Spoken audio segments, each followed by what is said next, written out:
اعوذ باللہ من الشیطان الرجیم بسم اللہ الرحمن الرحیم وَيَزِيدُ اللَّهُ الَّذِينَ اهْتَدَوْا هُدًى وَالْبَاقِيَاتُ الصَّالِحَاتُ خَيْرٌ عِندَ رَبِّكَ ثَوَابًا وَخَيْرٌ مَرَدًّا۔ اور اللہ تعالیٰ ان لوگوں کو جنہوں نے ہدایت پائی ہدایت میں زیادہ کرتا ہے، اور باقی رہنے والی نیکیاں ہی آپ کے رب کے نزدیک ثواب اور انجام کے اعتبار سے بہتر ہیں۔ سورۃ مریم آیا 76۔ وَيَزِيدُ اللَّهُ الَّذِينَ اهْتَدَوْا هُدًى، اور اللہ تعالیٰ ان لوگوں کو جنہوں نے ہدایت پائی ہدایت میں زیادہ کرتا ہے۔ اللہ تعالیٰ ہدایت یافتہ لوگوں کی ہدایت میں کیسے اضافہ کرتے ہیں؟ اور اللہ تعالیٰ ان لوگوں کو جنہوں نے ہدایت پائی ہدایت میں زیادہ کرتا ہے۔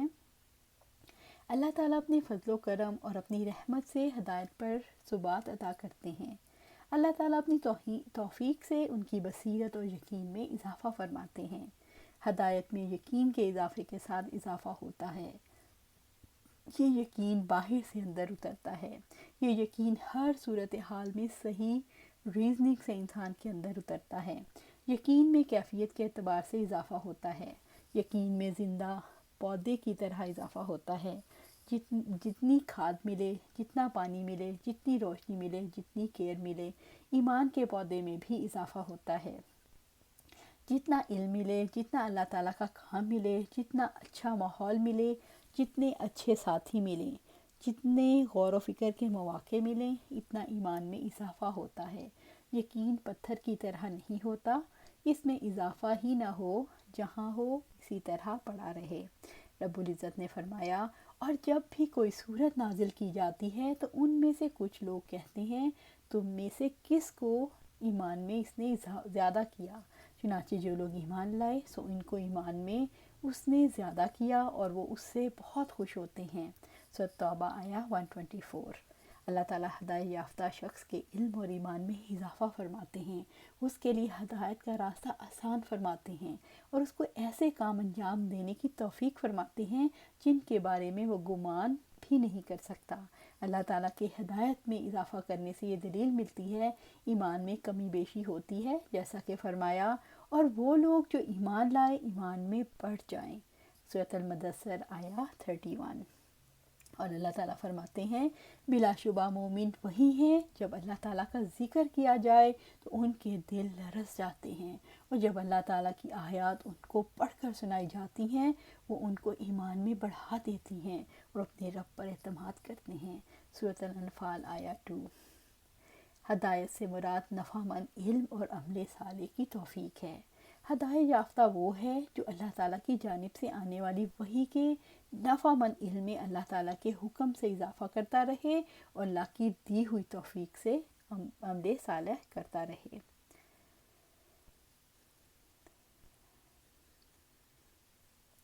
ابو ہریرہ رضی اللہ تعالیٰ عنہ سے روایت ہے، آپ صلی اللہ علیہ وآلہ وسلم نے فرمایا، بندہ کہتا ہے میرا مال، حالانکہ اس کے مال میں سے اس کی صرف 3 چیزیں ہیں: جو کھایا اور ختم کر لیا، جو پہنا اور پرانا کر لیا، اور جو اس نے اللہ تعالیٰ کے راستے میں دیا اور آخرت کے لیے جمع کر لیا۔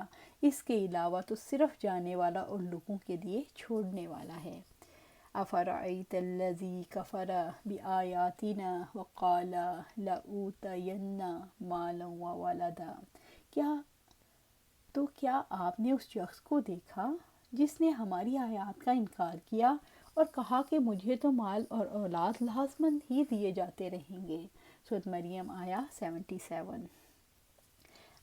افرأیت الذی کفر بآیاتنا، تو کیا آپ نے اس شخص کو دیکھا جس نے ہماری آیات کا انکار کیا، یعنی جس نے وحی کو جھٹلایا، اس نے توحید، بعث، شرک، جزا اور معاصی کو چھوڑنے کو جھٹلایا، اور عاص بن وائل سہمی تھا۔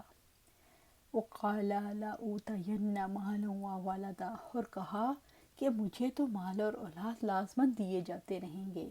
کیا اس کافر کی حالت پر تعجب نہیں ہوتا جس نے اللہ تعالیٰ کی آیات کا انکار کیا اور اپنے آپ کو بڑے دعوے کے ساتھ یکجا کر دیا کہ اس کو آخرت میں بھی مال اور اولاد سے نوازا جائے گا، یعنی وہ اہل جنت میں سے ہوگا۔ اس کا یہ دعویٰ سب سے زیادہ تعجب انگیز امور میں سے ہے۔ اگر وہ اللہ تعالیٰ پر ایمان رکھنے والا ہوتا اور پھر یہ دعویٰ کرتا تو معاملہ آسان تھا۔ یہ آیت کریمہ اگرچہ کسی معین کافر کے بارے میں نازل ہوئی ہے، تاہم یہ ہر کافر کو شامل ہے جو اس زوم میں مبتلا ہے کہ وہ حق پر ہے اور وہ اہل جنت میں سے ہے۔ امام بخاری اور مسلم نے خباب بن عرت سے روایت کیا کہ فرماتے ہیں میں عاص بن وائل سہمی کے پاس اپنے قرض کی واپسی کے لیے آیا تو عاص کہنے لگا جب تک تو محمد صلی اللہ علیہ وسلم کے ساتھ کفر نہیں کرے گا تیرا قرض ادا نہیں کروں گا۔ خباب رضی اللہ تعالیٰ نے کہا اگر تو مر کر دوبارہ زندہ ہو جائے تب بھی کفر نہ کروں گا۔ اس پر عاص نے کہا میں مروں گا پھر زندہ ہوں گا؟ خباب رضی اللہ تعالیٰ نے کہا ہاں۔ تو عاص کہنے لگا میرے پاس تب ہی آنا، میرے پاس اس وقت بھی مال اور اولاد سب کچھ ہوگا، تیرا قرض ادا کر دوں گا۔ اس پر یہ آیت کریمہ نازل ہوئی، کیا پھر تو نے اس شخص کو دیکھا جس نے ہماری آیات کا انکار کیا؟ انسان کے پاس جب دولت اور طاقت آ جاتی ہے تو اس کے اندر سرکشی کی ہوا بھر جاتی ہے، تب وہ ایسی باتیں کرنے لگتا ہے جو اسے نہیں کرنی چاہیے۔ جب انسان کو موت کے بعد کی زندگی پر یقین نہیں ہوتا، وہ اللہ تعالیٰ کی آیت کو ٹھکرا کر آخرت میں انعامات پانے کی باتیں کرنے لگ جاتا ہے۔ اطلع الغیب ام اتخذ عند الرحمن عہدا، کیا اس نے غیب پر اطلاع پائی ہے یا اس نے رحمان کے نزدیک کوئی عہد لے رکھا ہے؟ سورۃ مریم آیہ 78۔ اطلع الغیب، کیا اس نے غیب پر اطلاع پائی، یعنی کیا اس نے غیب کے پردے کے پیچھے جھانک کر دیکھ لیا ہے کہ اسے قیامت کے دن مال اور اولاد دیے جائیں گے؟ ام اتخذ عند الرحمن عہدا، یا اس نے رحمان کے نزدیک کوئی عہد لے رکھا ہے، یعنی اللہ تعالیٰ نے اس سے کوئی پکا وعدہ کر رکھا ہے اسے ضرور مال اور اولاد دے گا۔ وہ تو ایسی بات کہتا ہے جس کے بارے میں خود بھی نہیں جانتا۔ مستقبل میں پیش آنے والے حالات کو اللہ تعالیٰ کے سوا کوئی نہیں جانتا۔ رسولوں کو بھی اتنا ہی علم ہوتا ہے جتنی رب انہیں خبر دے دے۔ کلا سنکتب ما یقول ونمد لہ من العذاب مدا، ہرگز نہیں، جو کچھ وہ کہتا ہے وہ ہم ضرور لکھیں گے اور ہم اس کے عذاب میں اضافہ کریں گے، بہت اضافہ کرنا۔ سورۃ مریم آیہ 79۔ کلا، ہرگز نہیں، یعنی نہ تو اسے غیب کا علم ہے نہ اس نے رحمان سے کوئی وعدہ لے رکھا ہے۔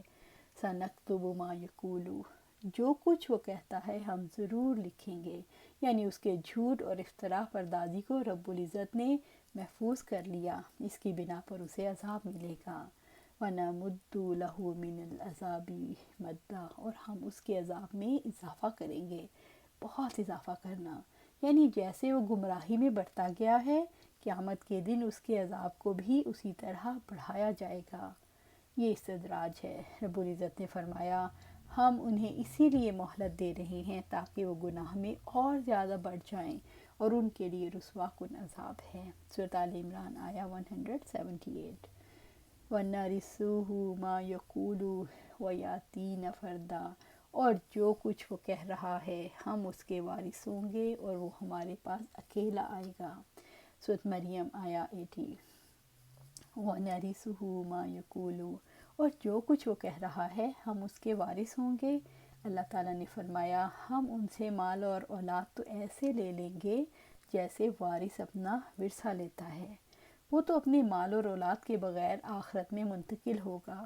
وَيَأْتِينَا فَرْدًا، اور ہمارے پاس اکیلا آئے گا، یعنی وہ اکیلا ہمارے سامنے حاضر ہوگا، اس کے پاس نہ مال ہوگا اور نہ اولاد، وہ بے بس ہوگا، وہ اپنے جھٹلانے، مذاق اڑانے اور تکبر کرنے کے جرائم کے ساتھ ہوگا، یعنی آخرت میں اس کے پاس کچھ نہیں ہوگا، وہ بدترین عذاب کا سامنا کرے گا۔ اللہ سبحانہ تعالیٰ سے دعا ہے کہ ہمیں قرآن و سنت پر عمل کرنے کی توفیق دے اور اس پر جمع دے۔ آمین یا رب العالمین۔